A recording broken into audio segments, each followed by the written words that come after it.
நண்பர்களே, உங்கள் மனதை முழுவதுமாக உங்கள் கட்டுப்பாட்டிற்குள் கொண்டு வந்தால் உங்கள் வாழ்க்கை எப்படி மாறும் என்று நீங்கள் எப்போதாவது ஆழமாக யோசித்ததுண்டா? உங்கள் மனதிடம் இப்போது அமைதியாக இரு என்று சொன்னால், எந்தவித சாக்குப்போக்கும் இல்லாமல், எந்த சிந்தனையும் இல்லாமல் அது அமைதியாகிவிட்டால், நீங்கள் என்னவெல்லாம் சாதிக்க முடியும் என்று உங்களால் கற்பனை செய்ய முடியுமா? நீங்கள் இப்போது கவனம் செலுத்து என்று கூறினால், உங்கள் மனம் அங்கும் இங்கும் அலைந்து திரியாமல் ஒரு அம்பு போல உங்கள் இலக்கை நோக்கிச் சென்றால், இது ஒரு அதிசயம் அல்ல, இது ஒரு கனவு அல்ல, இது ஒரு கலை. இன்று நாம் அந்த கலையின் ரகசியத்தை திறக்கப் போகிறோம். யார் தன் மனதை வென்றாரோ அவர் முழு பிரபஞ்சத்தையும் வென்றார் என்று ஏன் கூறப்பட்டுள்ளது? கௌதம புத்தர் ஏன் மனமே எல்லாம், நீ என்ன நினைக்கிறாயோ அதுவாகவே ஆகிறாய் என்று கூறினார்? மனே மனுஷ்யானாம் காரணம் பந்த மோக்ஷ், அதாவது மனமே பந்தத்திற்கும் காரணம், மனமே முக்திக்கும் காரணம் என்று ஏன் சாஸ்திரங்களில் திரும்பத் திரும்ப கூறப்பட்டுள்ளது? ஏனென்றால் போர் வெளியுலகத்துடன் இல்லை, உங்கள் மனதுடனேதான் உள்ளது. இந்த போரில் வெற்றி பெறுபவருக்கு உலகில் எந்த சவாலும் கடினமானதாக இருக்காது. இப்போது யோசியுங்கள், இன்று உங்களுக்கு என்ன நடக்கிறது? நீங்கள் ஒரு முக்கியமான வேலையில் அமர்கிறீர்கள், ஆனால் மனம் திடீரென்று கடந்து போன சண்டையை நினைவுபடுத்துகிறது. அல்லது ஏதோ ஒரு பயம், ஏதோ ஒரு கவலை, இன்னும் நடக்காத ஒரு விஷயத்தை பற்றிய வருத்தம், அதை பற்றியே சிந்தித்துக் கொண்டிருப்பது. நீங்கள் கவனம் செலுத்த வேண்டியிருக்கும் போது உங்கள் மனம் உங்களுக்கு எதிராக வேலை செய்கிறது, திசை திருப்புகிறது. அமைதியாக இருக்க வேண்டியிருக்கும் போது அது சத்தம் போடுகிறது. உங்களுக்கு தைரியம் தேவைப்படும் போது அது பயமுறுத்துகிறது. உங்களின் மிகப்பெரிய எதிரி உங்களின் தலைக்குள்ளேயே அமர்ந்திருக்கிறார். நீங்கள் அதை கட்டுப்பாட்டிற்குள் கொண்டு வந்தால், எந்த தேர்வு உங்களுக்கு கடினமானதாக இருக்கும்? எந்த இலக்கு அடைய முடியாததாக இருக்கும்? பலரும் சொல்கிறார்கள், என்னால் கவனம் செலுத்த முடியவில்லை, என்னால் அதிக நேரம் கவனம் செலுத்த முடியாது, மனம் மிகவும் அலைபாய்கிறது, நான் நினைப்பதை என்னால் செய்ய முடியவில்லை. ஆனால் ஏன் மனம் அலைபாய்கிறது என்று நீங்கள் எப்போதாவது கேள்வி கேட்டிருக்கிறீர்களா? கவனமாக புரிந்து கொள்ளுங்கள். மனம் ஒரு குரங்கை போன்றது. அது தொடர்ந்து ஒரு கிளையிலிருந்து மற்றொன்றுக்கு தாவிக்கொண்டே இருக்கிறது. அதற்கு ஒரு திசை கொடுக்கப்படாவிட்டால், ஒரு சாதனம் கிடைக்கவில்லை என்றால், ஒரு இலக்கு தெரியவில்லை என்றால், அது தாவிக்கொண்டே இருக்கும். நீங்கள் காலையில் எழுந்தவுடன் மொபைலை சரிபார்க்கிறீர்கள், பிறகு வீடியோ, பிறகு இன்ஸ்டாகிராம், பிறகு சிந்தனை, பிறகு கவலை, பிறகு ஒப்பிடுதல். நாள் முழுவதும் இப்படி சிதறிப் போகிறது. இப்போது கேள்வி என்னவென்றால், மனதை எப்படி கட்டுப்படுத்துவது? அதை எப்படி நம் அடிமையாக்குவது? அதன் சக்தியை நம் கவனமாக எப்படி மாற்றுவது? இதன் விடை நவீன உளவியல் மற்றும் பண்டைய பிரம்ம ஞானம் இரண்டிலும் மறைந்துள்ளது. நவீன அறிவியல் மனம் உண்மையில் பழக்க வழக்கங்களின் வலை என்று கூறுகிறது. நீங்கள் தினமும் என்ன நினைக்கிறீர்களோ அதுவே உங்கள் மனமாக மாறுகிறது. நீங்கள் எந்த எண்ணங்களை திரும்பத் திரும்பச் சொல்கிறீர்களோ அந்த பாதைகள் உங்கள் மூளையில் ஆழமாக பதிகின்றன. மனம் அந்த பாதைகளிலேயே ஓடத் தொடங்குகிறது. மெதுவாக அதுவே உங்கள் இயல்பான சிந்தனையாக மாறிவிடுகிறது. உதாரணமாக, நீங்கள் ஒவ்வொரு காலையிலும் எழுந்தவுடன் முதலில் கவலைப்பட்டால் உங்கள் மனம் அந்த பழக்கத்திற்கு அடிமையாகிவிடும். நீங்கள் எப்போதும் மற்றவர்களுடன் ஒப்பிட்டால் மனம் அந்த ஒப்பீட்டின் சுழலில் சிக்கிவிடும். இப்போது யோசியுங்கள், நீங்கள் ஒவ்வொரு நாளும் சிறிது நேரம் உங்களை கட்டுப்படுத்த பயன்படுத்தினால், நீங்கள் மனதிடம் நில், கவனம் செலுத்து, முன்னேறு என்று சொன்னால், மெதுவாக மனம் உங்கள் பேச்சை கேட்கத் தொடங்காதா? கௌதம புத்தர், மனமே எல்லாம், நீ அதை கட்டுப்படுத்தினால் துக்கங்கள் உன்னை விட்டு விலகி ஓடிவிடும் என்று கூறினார். இன்று நரம்பியல் விஞ்ஞானம் கூறுவது என்னவென்றால், உங்கள் கவனமே உங்களின் மிகப்பெரிய ஆயுதம். நீங்கள் எதில் கவனம் செலுத்துகிறீர்களோ அதுவே வளர்கிறது. எனவே உங்களுக்கு கவனம் தேவை என்றால், மனம் சிதறுவதிலிருந்து நீங்கள் அதை பாதுகாக்க வேண்டும்.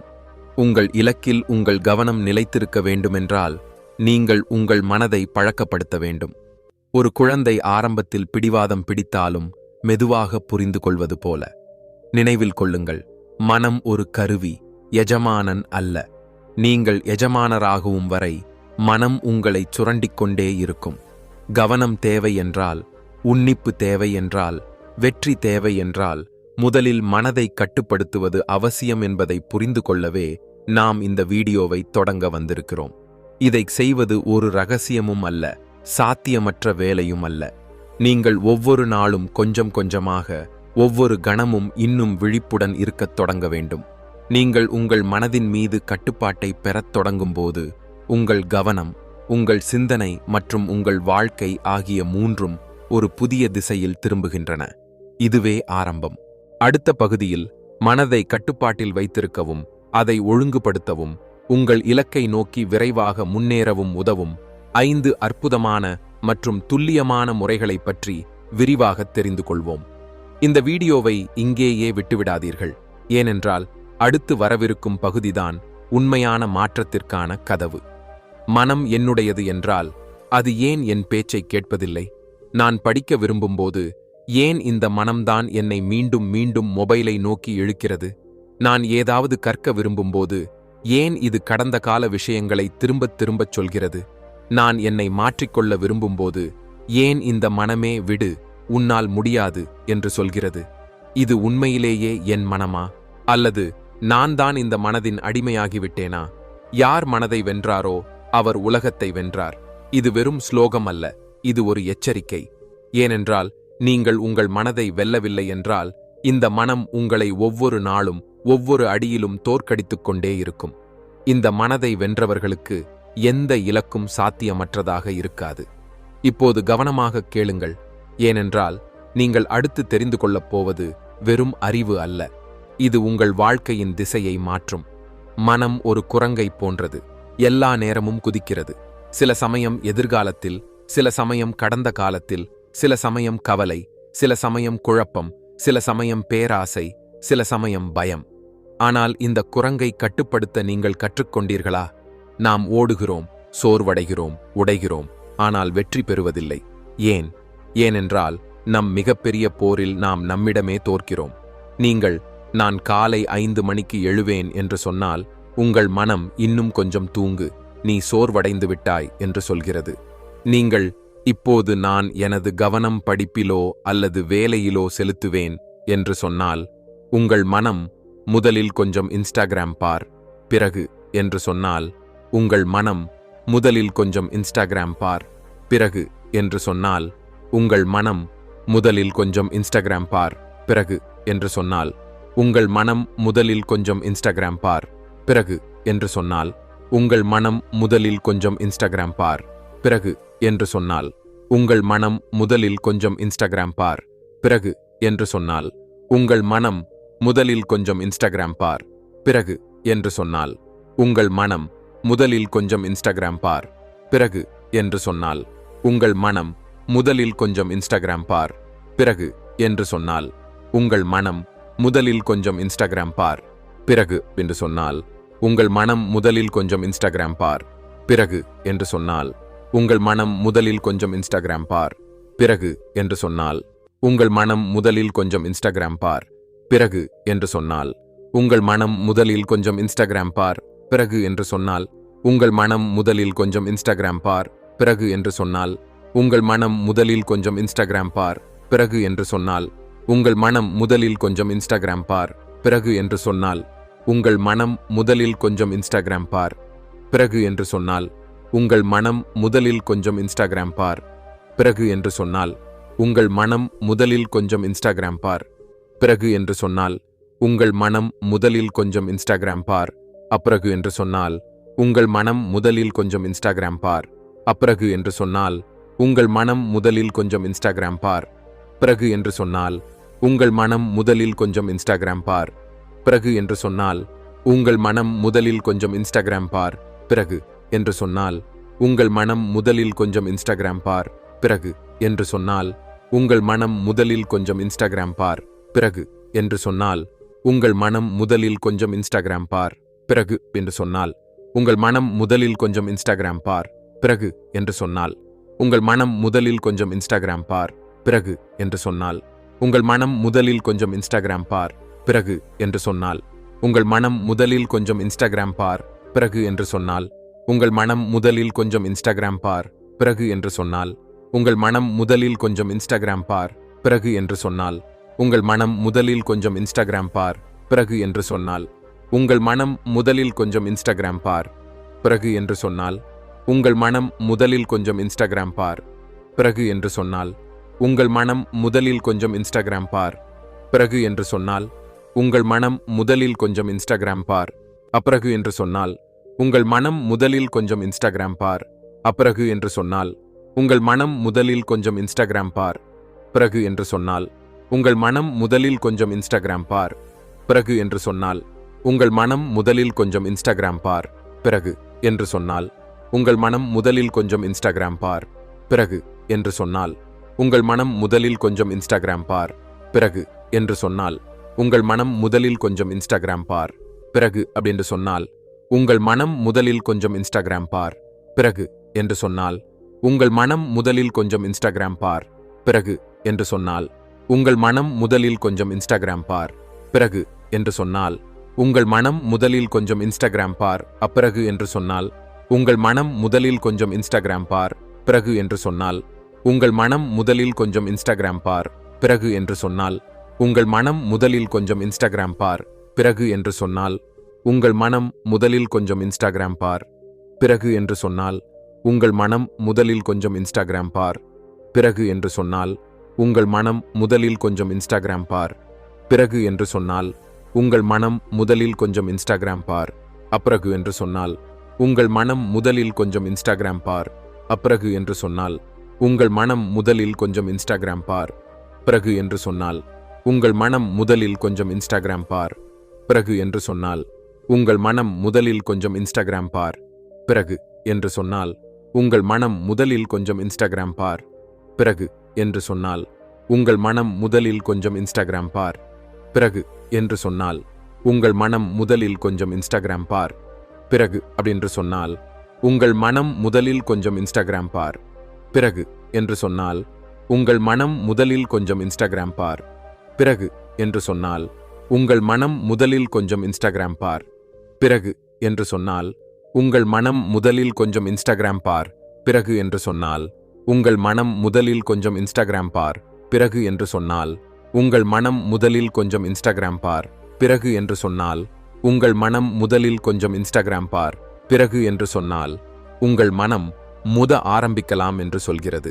நீங்கள் இப்போது என் வாழ்க்கையில் மாற்றத்தை கொண்டு வருவேன் என்று சொன்னால் அதே மனம் நீ மட்டும் என்ன விசேஷமானவனா, எல்லாரும் இப்படித்தான் வாழ்கிறார்கள், நீ ஏன் இவ்வளவு சீரியஸாக இருக்கிறாய் என்று சொல்கிறது. இதுதான் உண்மையான தடை, மனம்.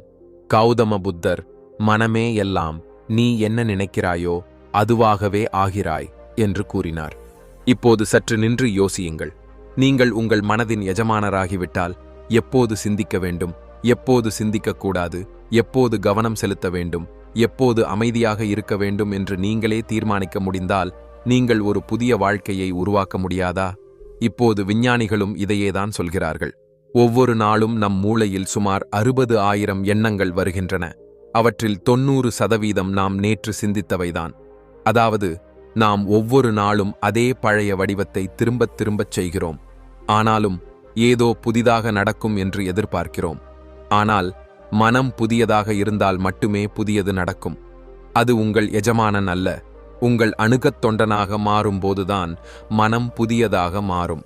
ஒரு குழந்தை முதலில் சைக்கிள் ஓட்டும்போது அதன் மனம் விழுந்து விடுவாய், காயம் ஏற்படும் என்று பயமுறுத்துகிறது. ஆனால் பயத்தை மீறி பயிற்சி செய்யும்போது சைக்கிளும் ஓடுகிறது, தன்னம்பிக்கையும் பிறக்கிறது. மனதுடன் இருக்கும் விஷயமும் இதுதான். ஆரம்பத்தில் கவனம் செலுத்துவதற்கும், மொபைலை விட்டு விலகி இருப்பதற்கும், சோம்பலை விடுவதற்கும் பயம் ஏற்படுகிறது.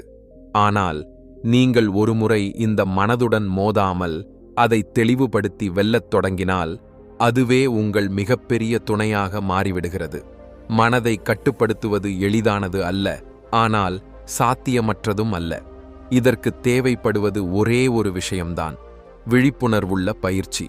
ஒவ்வொரு நாளும் உங்களிடம் நீங்களே கேளுங்கள், நான் சிந்திக்க வேண்டியதைத்தான் சிந்திக்கிறேனா? நான் செய்ய வேண்டியதைத்தான் செய்கிறேனா? என் மனம் என் கட்டுப்பாட்டில் இருக்கிறதா அல்லது நான் அதன் கட்டுப்பாட்டில் இருக்கிறேனா? நீங்கள் தேவையில்லாத சிந்தனைகளில் தொலைந்து போகும் ஒவ்வொரு முறையும் உங்களை பிடித்துக் கொள்ளுங்கள். மனம் உங்களை திசை திருப்பும் ஒவ்வொரு முறையும் இப்போது நான் தான் உனக்கு எஜமானன், என்று அதற்கு நினைவூட்டுங்கள். இந்த ஆரம்பம் கடினமாகத் தோன்றும், ஆனால் இதுவே உலகின் மிக வெற்றிகரமான, மிக அமைதியான, மிக விழிப்புணர்வுள்ள மக்கள் சென்றடையும் இடத்திற்கு உங்களை கொண்டு செல்லும். மனதின் சக்தி என்பது கற்பனை அல்ல, இது உண்மையான அறிவியல், பிரம்ம ஞானம். முனிவர்கள் ஆயிரக்கணக்கான ஆண்டுகளுக்கு முன்பு எந்த தியானம், ஒருமுகத்தன்மை மற்றும் சுய கட்டுப்பாடு பற்றி பேசினார்களோ அதையேதான் இன்றைய நரம்பியல் விஞ்ஞானமும் மைண்ட்ஃபுல்னஸ், நியூரோபிளாஸ்டிசிட்டி மற்றும் பிரைன் ரீவைரிங் என்று நிரூபிக்கிறது. இதன் பொருள் தெளிவு: மனதை வென்றால் எல்லாம் உங்களுக்கு சாத்தியமாகிவிடும். மனம் அமைதியாக இருக்கும்போது கவனம் ஆழமாகிறது. கவனம் ஆழமாகும்போது வேலையில் முழுமை வருகிறது. முழுமை வரும்போது வெற்றி தானாகவே உங்கள் கால்களை முத்தமிடுகிறது. இன்றைய கேள்வி இதுதான்: நீங்கள் உங்கள் மனதை வெல்லத் தயாராக இருக்கிறீர்களா? அல்லது எப்போதும் போல அதே சாக்குப்போக்கு சொல்லும் குழப்பமான மற்றும் அமைதியற்ற மனதிற்கு பின்னால் ஈடுபட்டுச் செல்வீர்களா? உங்கள் வாழ்க்கையின் மிக உயர்ந்த வெற்றியோ அல்லது மிக உயர்ந்த தோல்வியோ வெளியில் அல்ல, உங்கள் மனதுக்குள்ளேயே தீர்மானிக்கப்படுகிறது என்பது உங்களுக்கு தெரியுமா? நீங்கள் காலையில் எழுந்து இன்று நிறைய வேலை செய்ய வேண்டும், இன்று முதல் படிக்க ஆரம்பிக்க வேண்டும், இன்று முதல் கவனம் செலுத்த வேண்டும் என்று நினைக்கிறீர்கள். ஆனால் சில நிமிடங்களிலேயே மனம் மொபைலை நோக்கி ஓடுகிறது, சில பழைய விஷயங்களில் சிக்கிவிடுகிறது, அல்லது தேவையில்லாமல் கவலைப்படத் தொடங்குகிறது. இதுவே உண்மையான யுத்தம். வெளி உலகத்துடன் போராடுவது எளிது, ஆனால் தன் சொந்த மனதை வெல்ல முடியாதவன் உலகில் எதையும் பெரிதாகச் சாதிக்க முடியாது. மனம் ஒரு குதிரை, அது கட்டுப்பாட்டில் இருந்தால் உங்களை அரசனாக்குகிறது. கட்டுப்பாடில்லாமல் போனால் இலக்கு இல்லாமல், திசை இல்லாமல் முழு வாழ்க்கையையும் இழுத்துச் செல்கிறது. கௌதம புத்தர், யார் தன் மனதை வெல்கிறாரோ அவரே உண்மையான வெற்றியாளர் என்று கூறினார். ஏனென்றால் மனம் கட்டுப்படுத்தப்படும் வரை எந்த இலக்கும் எந்த கனவும் நிறைவேறாது. நாளை செய்து கொள்வோம் என்று மனம் சொல்லும். இந்த வேலை மிகவும் கடினம் என்று மனம் சொல்லும். இவ்வளவு உழைப்பால் என்ன பயன் என்று மனம் சொல்லும். மனதை கட்டுப்படுத்த கற்றுக்கொள்ளாததால் நாம் அதன் பேச்சை கேட்டுவிடுகிறோம். ஆனால் இன்று இந்த வீடியோ ஆயிரக்கணக்கான ஆண்டுகளாக ரிஷி முனிவர்கள், யோகிகள் மற்றும் இன்றைய மாபெரும் தலைவர்கள் தங்கள் மனதை வலுப்படுத்த பயன்படுத்திய முதல் முறையை பற்றி அறிய வந்துள்ளது. முதல் முறை பிரம்ம முகூர்த்தத்தில் எழுவது மனதின் மீது ஆட்சி செய்யும் நேரம். இதை நான் கேள்விப்பட்டிருக்கிறேன், ஆனால் இதற்கும் மனதுக்கும் என்ன சம்பந்தம் என்று நீங்கள் கேட்கலாம். அதை ஆழமாக புரிந்து கொள்வோம். பிரம்ம முகூர்த்தம் என்றால் அதிகாலை 4 மணி முதல் 6 மணி வரையிலான நேரம். இந்த நேரத்தில் முழு சுற்றுச்சூழலும் தூய்மையாகவும் அமைதியாகவும் ஆற்றல் நிறைந்ததாகவும் இருக்கும். உடல் கூட இந்த நேரத்தில் நரம்பியல் மற்றும் ஹார்மோன் மட்டத்தில் ஒரு சிறப்பான நிலையில் உள்ளது. விஞ்ஞான ரீதியாக பார்த்தால் இந்த நேரத்தில் மெலடோனின் என்ற ஹார்மோனின் தாக்கம் உச்சத்தில் இருக்கும். இது ஆழ்ந்த தூக்கத்தை மட்டுமல்ல, மூளைக்கு தெளிவையும் ஒருமுகத்தன்மையையும் வழங்குகிறது. வேறு வார்த்தைகளில் சொன்னால், இந்த நேரம் ஒரு பொன்னான நேரம், கோல்டன் டைம். அப்போது நம் மனம் மிகவும் ஏற்புடையதாகவும் அமைதியாகவும் கற்பதற்கு தயாராகவும் இருக்கும். நீங்கள் இந்த நேரத்தில் எழுந்து சத்தமில்லாமல் தனிமையில் அமர்ந்தால் உங்கள் மனம் இப்போது முன்பு போல ஓடுவதில்லை என்பதை மெதுவாக உணர்வீர்கள். தியானம் செய்வது எளிதாகிவிடும். படிக்கும்போது வார்த்தைகள் விரைவாக புரிந்து கொள்ளப்படும். நீங்கள் ஒரு இலக்கை நிர்ணயித்தால் மனம் அதில் தடை ஏற்படுத்தாமல் உங்களுக்கு ஒத்துழைக்கும். இன்றைய உலகில் மக்கள் கவனத்தை அதிகரிக்க பலவிதமான மருந்துகள், செயலிகள் மற்றும் பயிற்சிகளை நாடும்போது நம்முடைய பண்டைய நூல்கள் ஆயிரக்கணக்கான ஆண்டுகளுக்கு முன்பே நேரடியான மற்றும் சரியான தீர்வை தந்துவிட்டன. பிரம்ம முகூர்த்தத்தில் எழுந்து உங்கள் மனதின் ராஜாவாகுங்கள். அதிகாலையில் எழும் மக்களுக்கு மன உறுதி அதிகமாக இருக்கும் என்று நவீன உளவியலும் இதைத்தான் சொல்கிறது. ஏனென்றால் நீங்கள் காலையில் தூக்கம் மற்றும் சோம்பலின் மீது வெற்றி பெறும்போது அன்றைய மற்ற சிறிய மற்றும் பெரிய முடிவுகளிலும் மனம் உங்களை தடுப்பதில்லை. நீங்கள் பிரம்ம முகூர்த்தத்தில் எழும்போது அந்த நாளின் மீது நீங்கள் கட்டுப்பாட்டை செலுத்தத் தொடங்குகிறீர்கள். உங்கள் மனம் ஒரு அடிமையைப் போல உங்கள் கட்டளைக்கு பணிகிறது. கவனம் செலுத்து என்றால் மனம் அமர்ந்து விடுகிறது. படி என்றால் மனம் ஒத்துழைக்கிறது. திட்டமிடு என்றால் எண்ணங்கள் தெளிவாக வெளிவருகின்றன. கௌதம புத்தர் தன் சீடர்களை இந்த நேரத்தில் தியானம் செய்யும்படி அறிவுறுத்தினார். அவர் காலை அமைதியில் ஆன்மாவின் குரலை கேட்கலாம் என்று கூறினார். நீங்கள் பிரம்ம முகூர்த்தத்தில் எழுவதிலிருந்து தொடங்குங்கள். நினைவில் வையுங்கள், காலையின் வெற்றியாளர் நாள் முழுவதுக்குமான ஆட்சியாளர். காலையில் மனதை வென்றவர் வாழ்க்கையின் ஒவ்வொரு துறையிலும் வெற்றி பெற முடியும்.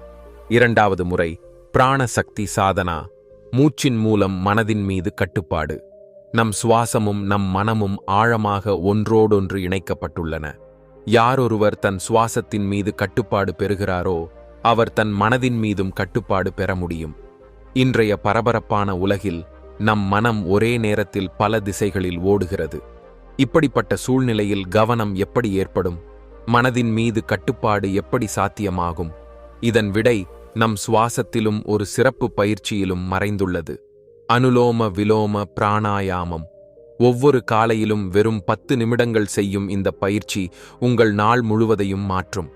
கௌதம புத்தர் ஒரு திறமையான தேரோட்டி குதிரையின் கடிவாளத்தை பிடிப்பது போல புத்திசாலி தன் சுவாசத்தின் மீது கவனம் செலுத்தி தன் சித்தத்தை கட்டுப்படுத்துகிறார் என்று கூறினார். அனுலோம விலோமம் ஒரு சுவாச பயிற்சி மட்டுமல்ல, இது ஒரு தியானம், ஒரு உள் யுத்தம். இங்கு நீங்கள் உங்களுக்குள் இருக்கும் சத்தத்தை அமைதிப்படுத்தும் கலையை கற்றுக்கொள்கிறீர்கள். எண்ணங்கள் அமைதியாக இருக்கும்போது உணர்வு தெளிவடைகிறது. இந்த தெளிவுதான் உங்களுக்கு கவனத்தின் சக்தியை வழங்குகிறது. அனுலோம விலோமம் போன்ற சாதனா நம் சுவாசத்தை எப்படி கட்டுப்படுத்துவது, அதன் ஆழத்தை எப்படி உணர்வது மற்றும் ஒவ்வொரு சுவாசத்துடனும் நம் மனதை எப்படி மேலும் அமைதியாகவும் நிலையானதாகவும் மாற்றுவது என்றுதான் கற்றுக் கொடுக்கிறது. விஞ்ஞான ரீதியாகவும் பார்த்தால் நாம் ஆழமான லயபத்தமான சுவாசத்தை எடுக்கும்போது நம்முடைய பாராசிம்பதெடிக் நரம்பு மண்டலம் செயல்படுகிறது. இது உடலை ஓய்வு, மனத்தெளிவு மற்றும் சமநிலைக்கு கொண்டு வருகிறது. அதாவது மனம் அமைதியாவது மட்டுமல்ல, அது கீழ்ப்படிதலுள்ளதாகவும் மாறுகிறது. சுவாசத்தின் மீது மட்டும் கவனம் செலுத்துங்கள். எண்ணங்கள் வந்தால் அவற்றை போக விடுங்கள். மெதுவாக உங்கள் மனமும் அது விரும்புவதைப் போல அல்லாமல் நீங்கள் விரும்புவதைச் செய்யத் தொடங்கும். பிராணன் மீது அதிகாரம் என்றால் மனதின் மீது அதிகாரம்.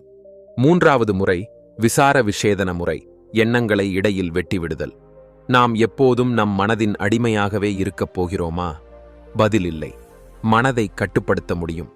இந்த முறை உங்களுக்கு கற்றுக் கொடுப்பது என்னவென்றால், எந்த ஒரு தேவையற்ற, எதிர்மறை அல்லது பயனற்ற சிந்தனையும் உங்கள் உள்ளே நுழைய முயற்சிக்கும்போது அதை இடையில் பிடித்து அங்கேயே வெட்டிவிடும்படி இந்த முறை உங்களுக்கு கற்றுக் கொடுக்கிறது.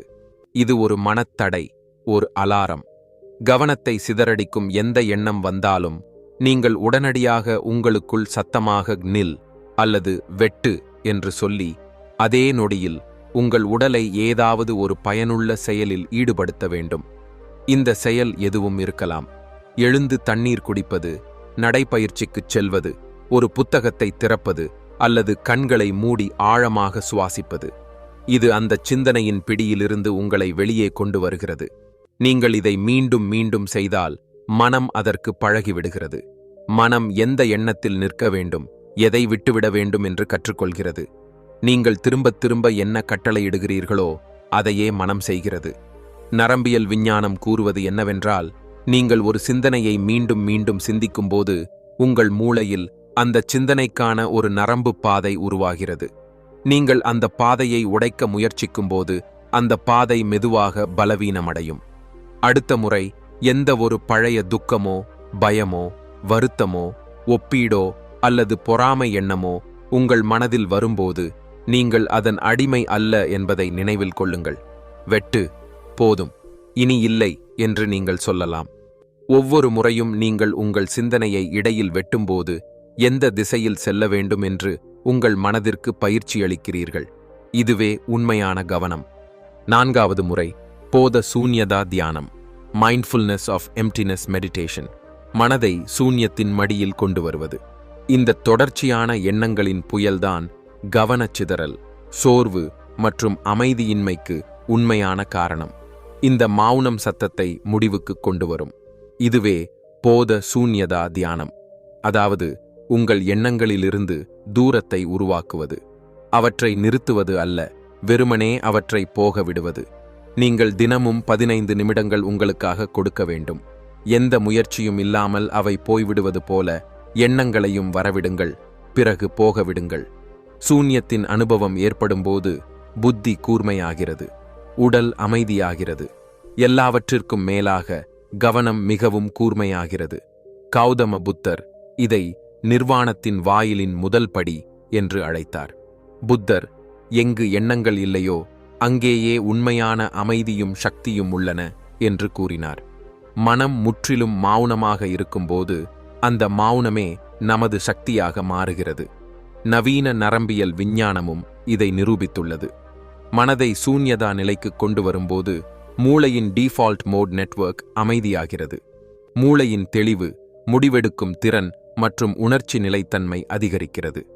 நினைவில் வையுங்கள், மனதை வெல்ல எந்த போரும் தேவையில்லை, மௌனம் மட்டுமே போதும். 5வது முறை, சங்கல்ப சக்தி விழிப்புணர்வு. ஒரு விரதம், ஒரு விதி, ஒரு வெற்றி. மனதை பணிய வைக்க வேண்டுமென்றால் முதலில் உங்களுக்கே கொடுத்த வாக்கை நிறைவேற்ற கற்றுக்கொள்ளுங்கள். நீங்கள் ஒரு இலக்கை நிர்ணயித்து அதிலிருந்து பின்வாங்கும் ஒவ்வொரு முறையும் உங்கள் சுயமரியாதையையும் உடைக்கிறீர்கள். இதற்கான தீர்வு என்னவென்றால், ஒவ்வொரு 7 நாட்களுக்கும் ஒரு விதியை எடுத்துக்கொள்ளுங்கள். அது கொஞ்சம் கடினமானதாக இருக்க வேண்டும், ஆனால் சாத்தியமானதாக இருக்க வேண்டும். உதாரணமாக, காலை 5 மணிக்கு எழுவது, அல்லது காலை 9 மணி வரை மொபைலை தொடாமல் இருப்பது, அல்லது ஒவ்வொரு நாளும் தவறாமல் 15 நிமிடங்கள் தியானம் செய்வது. நிபந்தனை ஒன்றுதான், எந்த சூழ்நிலையிலும் அதை மீறாதீர்கள். நீங்கள் அதை நிறைவேற்றும் ஒவ்வொரு நாளும் நீங்கள் மனதிற்கு ஒரு செய்தியை அனுப்புகிறீர்கள். நான் சொல்கிறேன், அதைச் செய்கிறேன். நான் என்ன நினைக்கிறேனோ அதைச் செய்கிறேன். இந்த சிறிய விதி உங்கள் மன உறுதிச் சக்தியின் விளக்கு. மெதுவாக மனதின் பலவீனம் என்ற இருள் விலகத் தொடங்குகிறது. உங்கள் கவனம் கூர்மையாகிறது, தன்னம்பிக்கை அதிகரிக்கிறது. கௌதம புத்தர், யார் மனதை கட்டுப்படுத்துகிறாரோ அவர் 1000 போர்களை வென்றவனை விட பெரிய வெற்றியாளர் என்று கூறினார். மனதை கட்டுப்படுத்துவதற்கான முதல் படி நமக்கு நாமே கொடுத்த வாக்கை நிறைவேற்றுவது. நீங்கள் தொடர்ந்து ஒரு சங்கல்பத்தை நிறைவேற்றும்போது நம் மூளையில் டோபமைன் மற்றும் செரோடோனின் போன்ற ஹார்மோன்கள் செயல்படுகின்றன. இது கவனம், மனநிலை மற்றும் உந்துதலை அதிகரிக்கிறது. இது ஒரு சமஸ்காரம், பழக்கப்பதிவு. சமஸ்காரங்கள் உருவாகின்றன, பிறகு இயல்பாக மாறுகின்றன, பிறகு அதுவே நமது எதிர்காலத்தை உருவாக்குகிறது. விழித்தெழுங்கள், உறுதி கொள்ளுங்கள், அதை நிறைவேற்றுங்கள். தியானத்தால் மட்டுமல்ல, சங்கல்பத்தாலும் மனதை வெல்லுங்கள். மாற்றம் வெளியே அல்ல, உள்ளிருந்து தொடங்குகிறது. நண்பர்களே, மனதை வெல்வது ஒரே நாளில் நிகழக்கூடியது அல்ல. ஆனால் நீங்கள் இன்று தொடங்கினால் நாளை ஒரு புதிய நீங்கள் உருவாகப் போகிறீர்கள்.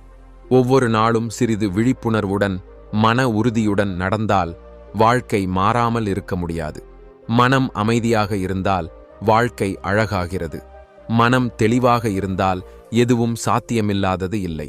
இந்த வீடியோ உங்களுக்கு பயனுள்ளதாக இருந்தால் லைக் செய்யுங்கள், சேனலை சப்ஸ்கிரைப் செய்யுங்கள், உங்கள் நண்பர்களுடன் பகிருங்கள். உங்கள் ஒவ்வொரு ஆதரவும் இன்னும் சிறந்த சிந்தனைகளை கொண்டு வர எங்களுக்கு ஊக்கமளிக்கிறது. அடுத்த வீடியோவில் மீண்டும் சந்திப்போம். அமைதியுடன் இருங்கள்.